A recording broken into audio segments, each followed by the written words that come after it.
সেই একটা বুঝাইছে যে আপনার ইন্স্যুরেন্স দিচ্ছেন ঠিক আছে, এই সাইডে আপনি কাজও করতে পারেন, কাজ করলে কি দিব এই সুবিধা আছে। এই সুবিধা বুঝাইছে ঠিক আছে, আমার বডির দাম স্বাভাবিক মৃত্যুতে 10 লাখ এই মুহূর্তে যদি কিছু হয় আমার পরিবার ভাইব, তাই ওই টাকাটাই দেখি আসলে কি খালি আমার ফ্যামিলি বুক করবো না, আমারও উপলক্ষ করে যে অনুষ্ঠানগুলো সংগঠিত হইব মরার পরে, মরার দিন থেকে এই টাকাটা কাজ লাগতো না, তাও যে 7 দিনের ভিতরে পায়, তখন কি আমার ওয়াইফ কইব যে বা কাটতো না সারা জীবন বসে 2 পয়সা সঞ্চয় করতো, মই লোক আছে সুতরাং মাই লোক আছে এই 5 টাকা চলে আমি কবে সহায় করছি, আমার কথা শুনছে না খালি উড়াইছে, তো কথা কইব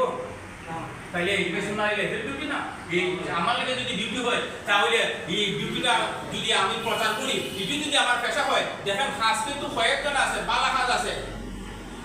ভালো কাজ আছে না, ভালো আছে, উত্তম আছে, রাইট, সব উত্তম আছে। আমার কাজের মাধ্যমে আমার রুটি রুজির ব্যবস্থা হয়, আমার কাজের মাধ্যমে আত্মীয়স্বজন প্রতিবেশী বন্ধু বান্ধব উপহার হয়, আমার কাজের মাধ্যমে জাতির এজেন্ডা বেকারত্ব